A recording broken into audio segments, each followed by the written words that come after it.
Good morning sir and ma'ams. मैं Shabbir sir English speaking class में आपका स्वागत है। Most welcome. उम्मीद करता हूँ कि आप चैनल को ज़रूर देखेंगे। बहुत ही इम्पोर्टेंट क्लास होने वाली है और मुझे उम्मीद है कि आप लोग कंसंट्रेशन से पढ़ेंगे और 10 मिनट के अंदर मैं आपको एक इंग्लिश स्पीकर बनाने जा रहा हूँ। अगर विश्वास ना हो तो आने वाला 10 मिनट आपको ये बता देगा कि आप बहुत ही आसानी से 10-15 मिनट के अंदर ही अच्छी अंग्रेजी बोलना सीख सकते हैं। आज मैं आपको सिर्फ एक फार्मूला दे करके इंग्लिश स्पीकिंग की ऐसी प्रैक्टिस कराऊंगा कि आप अपने घर वालों से, बाहर वालों से कहीं पर भी प्रैक्टिस करके अपनी कम्युनिकेशन स्किल को और अच्छा बना सकते हैं। ये देखिए, मैं बहुत शॉर्ट में लिखूंगा फ्यूचर इंडेफिनिट टेंस। इसका फार्मूला है सब्जेक्ट, विल, वर्ब की फर्स्ट फॉर्म, इसको ऑब्जेक्ट, अदर्स कह लीजिए या तो ऑब्जेक्ट कह लीजिए। इस फार्मूले पर मैं आज आपको बहुत ही अच्छी तरह से अंग्रेजी बोलना सिखाऊंगा। जैसे अगर आपको कहना होगा कि मैं अंग्रेजी बोलूंगा, मैं अंग्रेजी बोलूंगा, अगर आप ये कहना चाह रहे हैं इंग्लिश में, मैं अंग्रेजी बोलूंगा, तो कुछ लोग क्या करते हैं, इसको इस तरह से आपको नहीं लिखना है, नहीं बोलना है कि मैं का आई अंग्रेजी का इंग्लिश बोलने का स्पीक। इसको इंग्लिश में लिखने के लिए या इंग्लिश में बोलने के लिए इस फार्मूले का सहारा लेना पड़ेगा।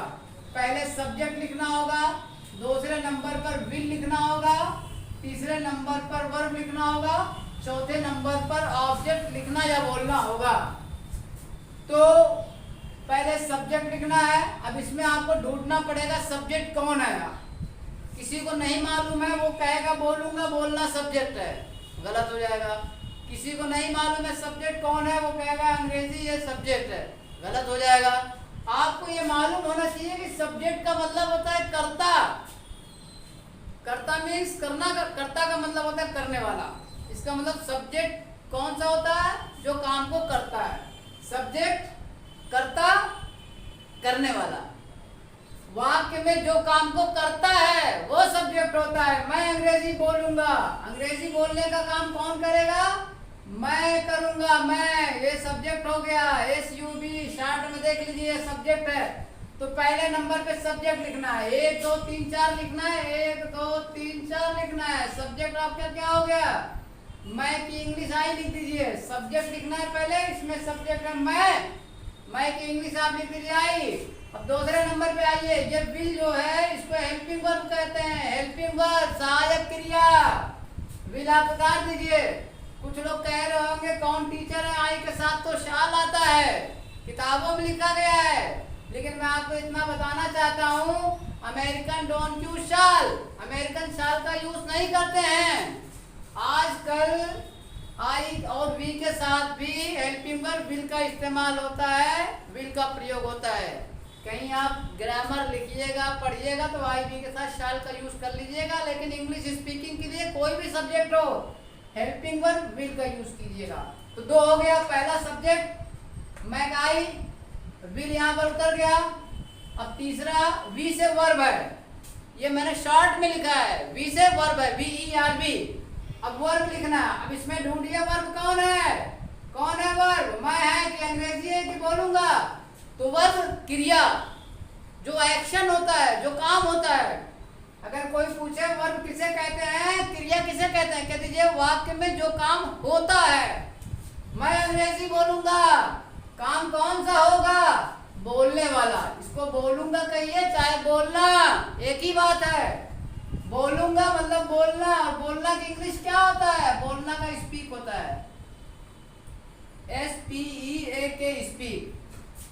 मैं अंग्रेजी बोलूंगा, इसकी इंग्लिश इस फार्मूले से बनाना है। सब्जेक्ट हो गया मैं का आई, फिर उतार दिया नंबर 3 पे वर्ब। इसमें ढूंढिए वर्ब कौन है, वर्ब ये है, बोलूंगा मतलब बोलना, ये वर्ब है। बोलना का स्पीक हो गया, वर्ब की फर्स्ट फॉर्म है। अब अंत में चौथा नंबर क्या है, ये ऑब्जेक्ट। अब इसमें ढूंढिए ऑब्जेक्ट कौन है, मैं अंग्रेजी बोलूंगा नहीं है।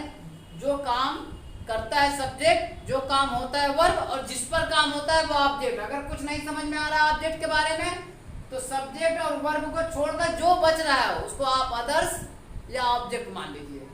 तो बस रहा है अंग्रेजी, इसी को आप मान लीजिए ऑब्जेक्ट। क्या मानेंगे, ऑब्जेक्ट। तो नंबर 1 पर सब्जेक्ट हो गया मैक आई, अंग्रेज। नंबर 2 पर विल उतर गया। नंबर 3 पर वर्ब लिखना है, बोलना का आपका स्पीक हो गया।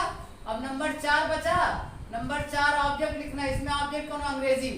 अंग्रेजी को हम क्या लिख देंगे, इंग्लिश। चलिए आपका, मैं अंग्रेजी बोलूंगा, I will speak English, I will speak English. Subject मैक आई हो गया, विल हो गया, वर्ब बोलना का स्पीक, अब ऑब्जेक्ट अंग्रेजी का इंग्लिश हो गया। ऐसे नहीं लिखना है मैक आई अंग्रेजी का इंग्लिश बोलने का स्पीक, गलत हो जाएगा, रॉन्ग हो जाएगा। इसकी इंग्लिश लिखने के लिए या बोलने के लिए इस फार्मूले का प्रयोग करेंगे। पहले सब्जेक्ट लिखेंगे, विल लिखेंगे, वर्ब लिखेंगे, ऑब्जेक्ट। सब्जेक्ट किसे कहते हैं, जो काम को करता है। वर्ब किसे कहते हैं, जो काम होता है। ऑब्जेक्ट वाक्य में जिस आदमी पर या जिस चीज पर काम किया जाता है वो ऑब्जेक्ट होता है। तो अब देखिए, सिर्फ एक फार्मूले का सहारा लेकर आप अंग्रेजी बोलना सीख सकते हैं। जैसे आप अपनी डेली रूटीन बोलिए, सुबह से शाम तक जो काम करते हैं इंग्लिश में बोलिए, फ्यूचर एंड डेफिनिट में, फ्यूचर एंड डेफिनिट में, फ्यूचर एंड डेफिनिट के पॉजिटिव सेंटेंस में इसी फार्मूले बोलिए अपनी डेली रूटीन। कल आप क्या क्या करेंगे, मान लीजिए कि आज मंगलवार है, कल बुधवार है, आज ट्यूसडे, कल वेंसडे, कल वेंसडे को, बुधवार को आप क्या क्या करेंगे सुबह से शाम तक। देखिए इसी फार्मूले का सहारा लेकर आप 2 मिनट में बहुत अच्छी अंग्रेजी बोलना सीख सकते हैं। ठीक है, शब्बीर सर को, ज्ञान एकेडमी को लाइक और सब्सक्राइब करना मत भूलिएगा, क्योंकि मैं बहुत ही आपके दिमाग को बहुत ही साइकोलॉजी का इस्तेमाल करते हुए मैं आपको पढ़ा रहा हूँ। चलिए हम लोग अपनी अपनी डेली रूटीन बोलते हैं। कल हम लोग क्या करेंगे, जैसे आपने बोलना शुरू किया, मैं कल सुबह सवेरे लगभग 6 बजे उठूंगा। गा आया, फ्यूचर इंडेफिनिट हो गया। आई विल गेट अप, बाकी जो बच रहा है सब्जेक्ट विल वर्ब के बाद जो बच रहा है सब ऑब्जेक्ट मान लीजिए, अदर्स मान लीजिए, सेट कर दीजिए लास्ट में। मैं कल सुबह सवेरे लगभग 6 बजे उठूंगा। I will get up early in the morning around 6 o'clock tomorrow. मैं मुंह पर पानी के छपाके मारूंगा, मतलब मैं मुंह धुलूंगा। I will splash water on face. Splash water on face मतलब मुंह पर पानी के छपाके मारना, मतलब मुंह धुलना। मैं अंकुरित चने खाऊंगा, भिगोए हुए चने, जो चना रात में भिगोते हैं सुबह में खाते हैं उसको अंकुरित चना कहते हैं, स्प्राउटेड ग्रेन। आप कहना चाह रहे हैं मैं अंकुरित चने खाऊंगा। आप अपनी डेली रूटीन बोल रहे हैं कल आप क्या क्या करेंगे, मैं अंकुरित चने खाऊंगा। I will take sprouted grains. मैं ब्रश करूंगा, I will brush my teeth. My teeth लिखिए ना लिखिए फिर भी सही है। आई विल ब्रश भी केवल लिख सकते हैं अगर आप थोड़ा सा और। आई विल ब्रश माई टीथ, मैं ब्रश करूंगा। ब्रश नाउन भी है वर्ब भी है। ब्रश मतलब ब्रश भी होता है, ब्रश मतलब ब्रश करना भी होता है। मैं नहाऊंगा, आई विल बेथ। अगर बेथ ना लिख करके आप बात लिखना चाहते हो तो आपको यहाँ पे टेक लिखना पड़ेगा। I will take a bath. या तो टेक नहीं लगाना चाहते तो आई विल बेथ, BATH कर दीजिएगा, ये बेथ हो जाएगा वर्ब। मैं नाश्ता करूंगा, I will take breakfast, take verb है। मैं कॉलेज जाऊंगा, I will go to college. मैं दोपहर खाना कॉलेज में खाऊंगा, I will take lunch at college. मैं कॉलेज से घर शाम में 4 बजे आऊंगा, I will come home from college at 4 o'clock in evening. लंबा मत दीजिएगा, देखिएगा कि बहुत लंबा बहुत बड़ा सेंटेंस है। बस सब्जेक्ट ढूंढिए, सब्जेक्ट रखिए, विल रखिए, वर्ब लिखिए, जो बच रहा ऑब्जेक्ट यहाँ पे आगे पीछे सेट कर दीजिए। हम कहाँ पहुंचे थे, मैं दोपहर का खाना कॉलेज में खाऊंगा, I will take lunch at college. 2 minute केवल आपका और लूंगा, डेली रूटीन फिनिश, और आप आज अंग्रेजी बोलना अच्छा खासा सीख जाएंगे। मैं कॉलेज से घर शाम में 4 बजे आऊंगा, मैं कॉलेज से घर शाम में 4 बजे आऊंगा, I will come home from college at 4 o'clock in evening. मैं 2 घंटे खेलूंगा, आई विल प्ले 2 आवर्स। मैं 2 घंटे पढ़ूंगा, I will study 2 hours. Read भी कर सकते हैं। मैं रात का खाना खाऊंगा, आई विल टेक डिनर। अब सो जाइए। मैं 10 बजे सो जाऊंगा। सोना कीजिए, स्लीप मतलब सोना होता है, स्लीप मीन सोना।